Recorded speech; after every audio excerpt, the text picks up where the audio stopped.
So guys, nandito na tayo sa Diwata Paris Sarap. Overload. Sige, pwedeng balik-balikan. Di lahat ng iniiwan. Ang lasa? For the gold medal! Ang manalo ay si... Malapot at manamis-namis na sarsa. Malambot na karne ng baka. Samahan pa ng masarap na sinangag na maraming bawang. Kapartner nito ang mainit at masarap na sabaw. Iyan ang pares. Bukod kay Diwata Pares Overload, saan pa nga ba ang mayroong masarap na kainan ng pares dito sa Metro Manila? At saan nga ba nagsimula ang pares? Tara, puntahan natin ang mga ito at alamin kung alin nga ba ang may pinakamasarap na paresan. Ito ang Pares Olympics. Search for the best pares in town. What's up mga idol? This is Lods kasama ang buong tropa. Tara, sama na sa aming gala. Ang pares ay nagmula sa Quezon City noong 1979. Si Lolita Chu kasama ang kanyang asawa na si Roger Chu ang nagpasimula ng pares sa kanilang karinderya na tinatawag na Jonas. Ang kanilang negosyo ay mabilis na sumikat dahil sa masarap na kombinasyon ng braised beef, garlic fried rice at sinabawang baka na nagbigay ng comfort food na vibe sa kalye. Ang karne ng baka ay karaniwang niluluto hanggang sa maging malambot gamit ang toyo, asukal, star anise, luya at iba pang pampalasa na nagbibigay ng masarap at mabangong ulam. Ito ay isang comfort food na madalas kainin sa mga paresan o pares houses. Mula QC, gumala at nilibot namin ang Metro Manila para hanapin ang masasarap na paresan.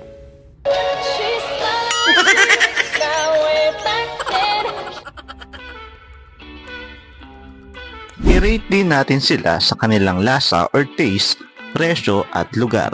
From 1 to 10, 10 being the highest. Mula sa rate na ibibigay namin, dito magbabase kung sino ang makakakuha ng bronze, silver at gold medal. Ito po ay isang honest review lamang na walang kinikilingan, walang pinoprotektahan, pawang katotohanan lamang. Tara, let the game begin! Una sa listahan ang isa sa mga naunang paresan, ang The Original Pares Mami House na matatagpuan sa Dr. Alejo Street, corner NS Amoranto Street sa Quezon City, na itinayo mula pa noong 1989. Kumain na nga din dito si Meme Vice Ganda at nilibre pa niya ang lahat ng taong nakasabay niyang kumain. Siyempre, umorder kami dito ng pares. Sinamahan na din namin ng stop shrink na recommended ng aming kaibigan na nakatira malapit sa paresan na ito. Kasama ng pares ay ang sinangag na kanin na maraming bawang at sinamahan pa ng mainit na sabaw sa halagang 170 pesos. Kada table, kumpleto sila sa mga condiments at binigyan din kami ng chili oil at calamansi. Sunod sa listahan ang Pares Mami House na matatagpuan sa Hermosa Street along Rizal Avenue Extension, Santa Cruz, Manila na malapit sa LRT1 Jose Abad Santos Station.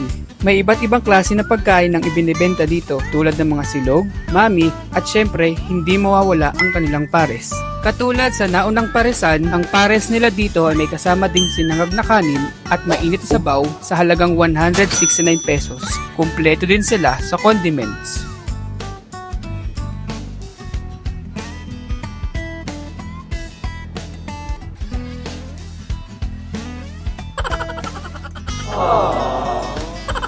Hindi nga meron. Sabi ang sarap nung pangalan nun, sir. Sunod naman sa listahan ang parisan nakakabukas lamang ngayong taon ang Mr. Pares na matatagpuan sa Timog Avenue dito sa Quezon City. Pumunta na nga daw dito si Miss Ivana Alawi nitong nakaraang araw lang. Sayang, hindi kami naabutan ni Ivana. Hindi namin siya naabutan. Ang pares nila dito ay parang bulalo style or kanto style soup. Mayroon din silang iba't ibang klase ng pares tulad ng pares bagnet, pares chicharong bulaklak, Mr. Pares Overload at ang kanilang classic pares.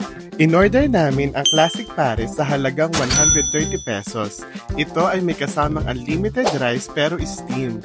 Hindi siya sinaag. Sinaag? Sinangag pala. Unlimited din na kanilang soup. May nilagang itlog at may kasama pang soft drinks.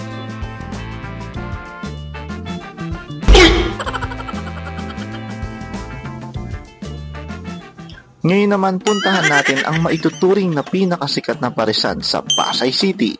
Pagmamayari ito ni Deo Balbuena o mas kilala bilang Diwata na naging sikat na personalidad dahil sa kanyang negosyo na parisan.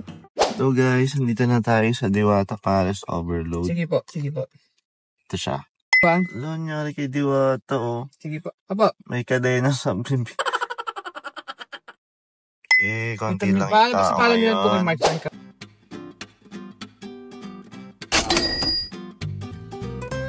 Naging viral din ito dahil sa dami ng serving na pinartneran pa ng unlimited rice and soup. Sinamahan pa ng soft drinks sa halagang 100 pesos noon. Pero ngayon nagtaas na siya ng presyo. Naging tampok ito sa mga sikat na personalidad at vlogger tulad ni na Alex Gonzaga, Rosmar at Corina Sanchez.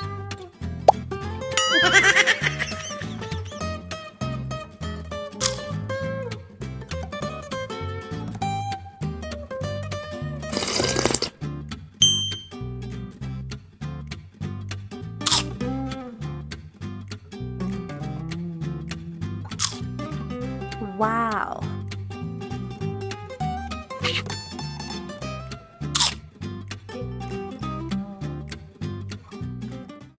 Rating time na! Unahin natin si original Pares Mamihaw. Ikaw, Lord, anong masasabi mo kay original Pares Mamihaw? Okay. Yung lasa, 9. Masarap siya. Manamis-namis na medyo maasim. Kasi dinlagyan ko siya na chili at saka kalamansi. Yung stuffed rib, lasang luma yung parang luma na yung pagkaluto. Yung libreng sabaw, masarap naman. So, 9 siya sa akin, sa panlasa. Yung price na 8. Worth it naman siya. Yung place, maganda kasi parang may pagka-touch na luma. Talaga na-preserve nila yung yung ganong style. Medyo mainit nga lang dun sa lugar. Matao. Kasi nga siguro sikat na siya kaya dinaray talaga siya. Tsaka ang baba ng upuan, hindi bagay sa mga maliliit na tulas. Grabe yung mga tao. Happy birthday Okay, direct mo yung upuan. Lower na. Okay. Okay, ako naman.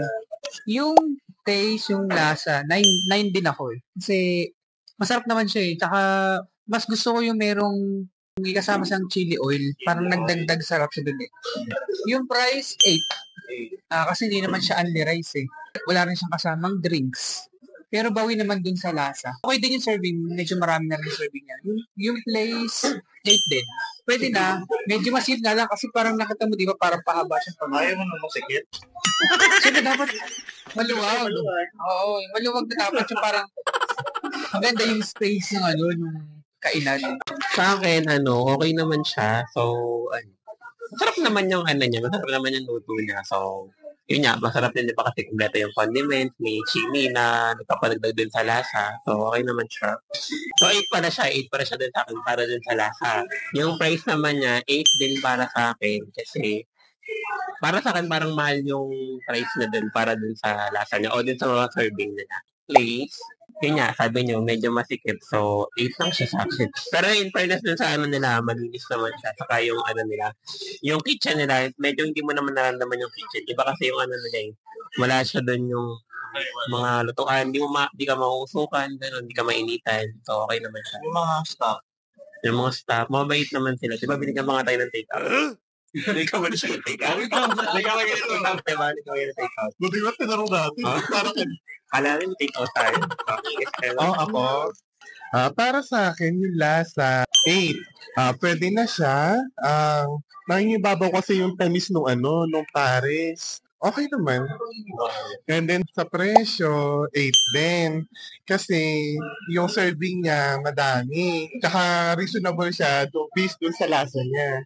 Sa lugar, ito yung typical na na parisan na nakikita natin sa mga iba't ibang lugar. Medyo masikip lang kasi nga siguro dahil madaming tao. Siguro dahil si Memi Vice kumain dito. Kaya sikat na siya. Sige, doon naman tayo sa Hermosa, yung parisan sa Hermosa. O ikaw, Lord, ano masasabi mo? Una lagi. Sa akin yung taste niya 10. Wow. Ang taas, di ba? Hindi, ewan ko. Masarap. Pagkatingin ko sa kanya, parang lahat ng binigkas ko puro masarap. Malinam na malambot yung beef. Tamang-tama yung pag-aatimpla ng sauce. Sauce ba tawag? Malapot siya eh. Pati yung yung libreng sabaw, sobrang sarap. Yung price niya, 9. Sabi niyo reasonable naman yung price. Medyo pricey pero sakto dun sa sa lasa at saka timpla nung pares. Yung lugar, simple at malinis naman yung lugar. Kaya ang rate ko sa place is 8. Kay Hermosa Pares, 8. Yung taste niya, 8. 8 ako. Kasi masarap, pwedeng balik-balikan. Di lahat na iniiwan. Daing hugot. Yung presyo, 8 din, 8. Kasi, di ba, pag titinan mo, medyo mahal nga lang siya. Pero, kahit hindi siya only rice, wala siyang soft drinks. Yung serving niya kasi, konti lang eh. Pero, overall, masarap. Yung lugar, 8 din. Kasi, kung makikita nyo, di ba, malinis naman siya. Synchronized lahat, pati yung gamit dun sa lutuan. Maganda siyang tignan, yun sa ibig sabihin. Tapos, may parking din siya. Para hindi ka na mahirapan kung saan ka magpa-bar. Libre parking doon. Sa akin, yung lasa niya, taste na 9 lang sa akin. Dapat 10 sana kaso, muntik mo na maubos eh. So, 9 siya para sa akin yun. Masarap yung sabaw. Masarap din yung pares niya, saka yun niya. Basta iba yung lasa niya pagka, parang hindi mo siya kalain na gano'n yung lasa niya. Yung price niya sa akin, 9 din. Kasi, reasonable naman yung price niya para dun sa lasa niya. Ano sa akin yung lugar niya? 8 naman siya. Yun. Ventilated naman yung lugar. So, doon kasi ako sa may electric fan eh. Malamig naman. Para sa akin, yung taste niya is 10. Hindi ako mahilig sa Paris pero ito na yung pinakamasarap na Paris na natikman ko. Hindi naman. Tawag dito, pwede ko siyang balikan. I mean yung yung pagkain na pwedeng balikan. Yung presyo is 8. Reasonable siya doon sa lasa niya. Though, katulad nga sinabi ni Rex na hindi siya yung only rice katulad ng ibang parisan. Walang drinks, nakasama. Pero yung sabaw niya, masarap. And then yung place is 8. Well organized kasi yung niya, yung lugar niya, yung nakahiwala yung lutuan, yung kainan, yung kitchen. Lutuan na lang. Ayun lang. Sige. Okay, i-rate naman natin yung Mr. Paris dito sa team mo. Lon, ikaw. Hello? Nalawa talaga. Yung taste sa akin, 7. GMA 7. Hindi, 7. Kasi kung titigman mo talaga, matabang yung pares nila. Siguro pag nilagyan ng okay. Pero kung pure na pares lang, matabang siya. Pero okay na yung idea nila na may itlog, saka may free soft drink din. Wow. So, parang hinahaya niya si Diwata. Yung price, pwede na. Mura na siya. Ang rate ko sa price is 7. And then yung lugar, in fairness, malinis tsaka maayos. Kaya yung rate ko sa kanya is 8. Si Mr. Pares ng Timog, siguro ang lasa nito mga 6. 6 lang siya para sa akin. Kasi medyo tatabangan ako dun eh. Pero pwede naman na siya. Kung re-remedyoan mo, pwede naman na. Kung kaya kanina kasi di ba may chili oil. Ito, siguro kung lalagyan mo, baka pwede na. Diba? Yung presyo, 6. Sakto lang. Parang pwede na, pasok sa budget, parang ganun. Yung lugar, 8. Ito gusto ko yung lugar kasi, di ba, para siyang open, malaki siya eh. Although wala siyang aircon. Wala siyang aircon. Meron naman siya yung malaking cooler. Ang tawag doon. Basta yun, yung Iwata.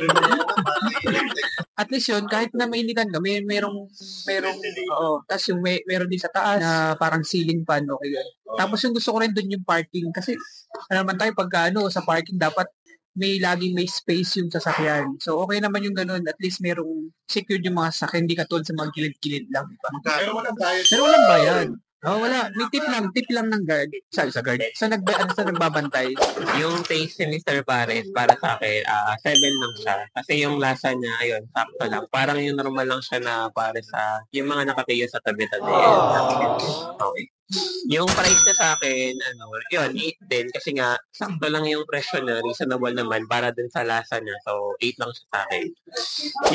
Yung lugar niya, para sa akin naman, ito, 9 naman sa akin. Kasi yun nga, sabi niyo, maganda naman yung lugar. Kasi, maliwanag, may mga, electric fan. Tapos may mga, maayos din naman yung table, may mga upuan. Para sa akin, yung lasa niya is 7 din.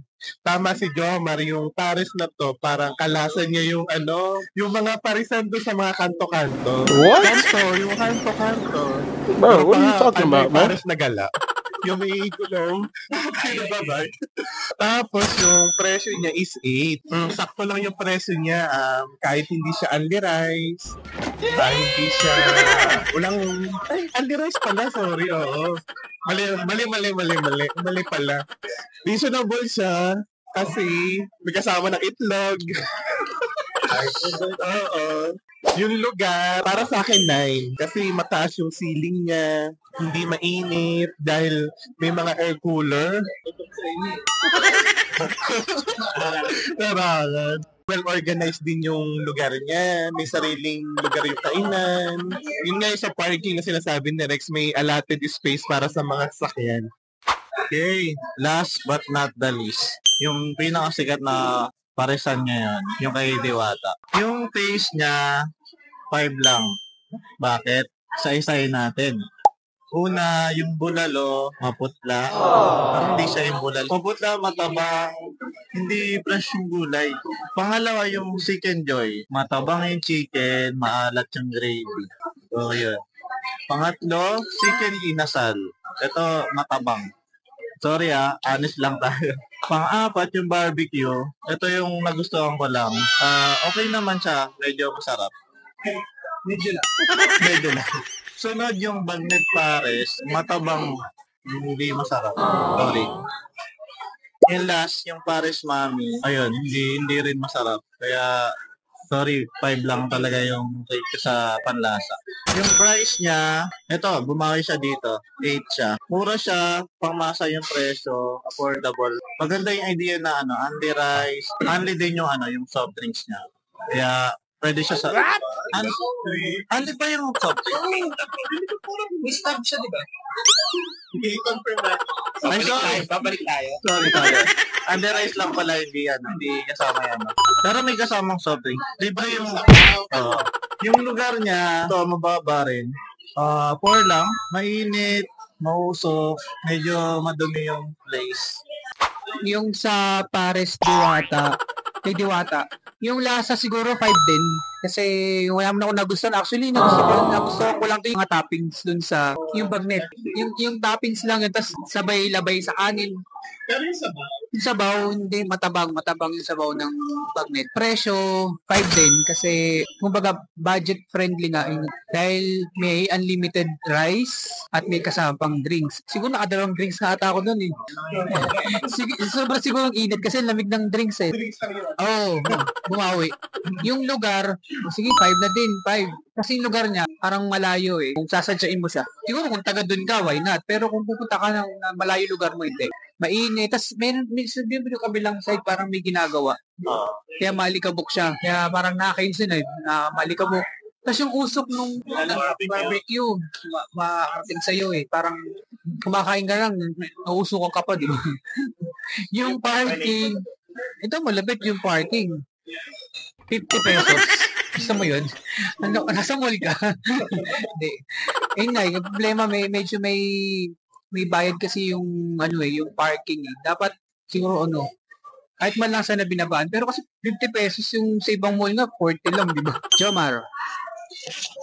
Sakit niya ito Hindi, mabait kasi ako eh, hindi. So, Diwata Pares, yung mga niya sa akin, taste niya sa akin, 5. Ayun. So, yung chicken inasal sa akin, okay naman siya, kaya lang wala kasi siyang kakaiba, di ba? Para imagine mo kung pipila ka, tapos for hours or di ba, parang gano'n. Parang wala kasing distinct na picture yung chicken inasal. Next natin, si fried chicken. Ganun din, normal lang ng fried chicken. Hindi ko alam kung anong breading na yun. Ayan, so... Para sa mga wala ka alam, di ba? Ayan. Branding kasi ni Diwata, pag sinabi chicken joy, ang word is Chicken Joy. Chicken Joy. Ayun ang brand. Soft drinks. Pero yung lasa, wala. Okay. Back to yun. Yung Pares Mami naman, di ko kasi masyadong nalasahan yung sabaw kasi nga medyo nahigop na siya ng noodles. Pero yung noodles naman niya, malambot naman siya. Yung Okay. toppings, yung kain mo ito. Wala kayo nabot na topic. Next naman si Bagnet. Itong Bagnet, yung sabi ni Rex, kinain daw niya yung sahog. Kaya na tinasaran yung tabalang. Yung presyo, ayun nga, dahil nga ani-rice siya, tapos ani-soft drinks naman. So, minsan naman, pwede na yan pang tawid gutom natin, di ba? Lalo na yung mga malalapit doon. Yung punalo, hindi mo na-rate. Ikaw mo. Oo. Yun ang una kong tinikman, yung bulalo. Bulalo, siya, sakto lang, parang may betchin na. Kanya pa ako nahilo sa betchin, yun. Ayun. Tapos, yung lugar, tulad ng sabi niya, pangit kasi yung lugar, so, 5 sa akin ng lugar. Kasi open parking kasi siya, so parang may mga, yun, medyo mabuhangin, medyo imagine mo kung umuulan, tapos andun ka, para magpuputik din yung lugar. Parang hindi nakaplano yung pwesto ng lugar. So, yun, nakagitna yung kainan dun sa counter, tapos nakagitna din dun sa pagitan ng lutuan. So, parang kung ikaw, kumakain ka dun, may chance talaga na makuha mo yung usok, baka ikaw pa yung Ako naman, kay Diwata Pares, yung lasa niya, 5. Isa-isahin din natin Diba yung tatlo yung Pares nila? Pares Bagnet, Pares Mami, at saka yung Bulalo. Lahat ng Pares na yon mataba. Malayo sa lasa ng lasa ng mismong Pares. Mas masarap pa yung Pares doon sa mga kanto-kanto Tapos yung Chicken Joy at saka Chicken Inasal, matabang din. Tapos yung chicken niya, dry. Wala na yung juiciness ng chicken. Oo. Yung barbecue, ayun, medyo okay yung lasa nitong barbecue na to. Yung sa presyo, 8. Oo, di ba? Kasi ang mura niya. O kasi nga, di ba, only rice na. Yung sabaw niya, only din. May drinks. Ayun, kaya mura na. Tapos yung serving talaga nung kanin, madami. Di ba, hindi nga natin naubos. Yung lugar, 6. Hindi maayos, hindi organized yung lugar. Yung kitchen, nasa kabilang side, tapos meron dito sa kabilang side, parang dapat pinagsama na lang nila. Tapos sa kabilang side, may nagbuhukay. Kaya yung alikabok, yung siguro dahil i-renovate to, kaya may naghuhukay. Kaya siguro ganun din yung ayos nung nila, yung lugar ng kainan. For now, 6 muna. Siguro pag na-renovate na lang ulit. Ayun. Tapos na yung rating natin. Ngayon, alamin natin kung sino ba yung nagwagi sa sa Paris Olympics Season 1. Season 1. Okay. Sino nga ba? Meron tayong bronze, silver, tsaka Wow, gold. For bronze medal. Bron. So, sino nanalo? Dun, dun, dun, dun. Mr. Pares.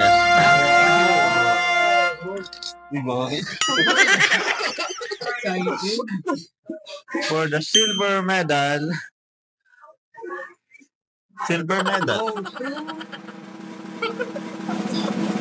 the original Pares Mami House. Tiro. Ayun sa kanya pala. Go, sino natitira? Dalawa na lang. Si Diwata at si Pares Mami House ng Hermosa. Ayan. For the gold medal, ang nanalo ay si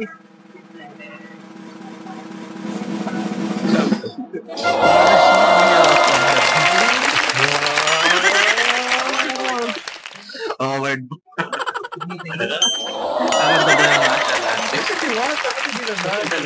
Sorry kay Diwata. Sorry na Diwata. Pero sikat naman si Diwata. Sikat naman. Sorry, honest review lang. Pinipilaan. Diwata. Sulit na rin sa Siguro, lang siguro, parang para mas ma-improve pa yung yung Quality. quality sa lugar, sa taste. Yung Pati presyo yung lugar okay din. Na siya. Pero alam naman natin si Diwata. Diwata. Kaya hindi ka namin mga picture sana ang Diwata. Umalis ka daw. Full time na yan. Sobrang curious din ako sa taste ng Pares ni Diwata. Pero ayun.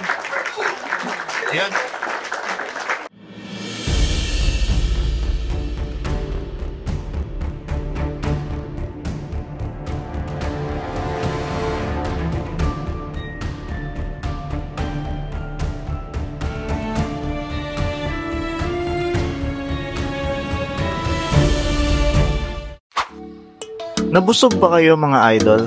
Ngayon may idea na kayo kung saan nga ba ang may masasarap na parisan. Samahan niyo po ulit kami para sa aming susunod na season ng Pares Olympics. Search for the best pares in town. Kung may alam kayo o recommendation na masarap na parisan, i-comment below at pupuntahan namin yan. See you sa next na gala. Goodbye!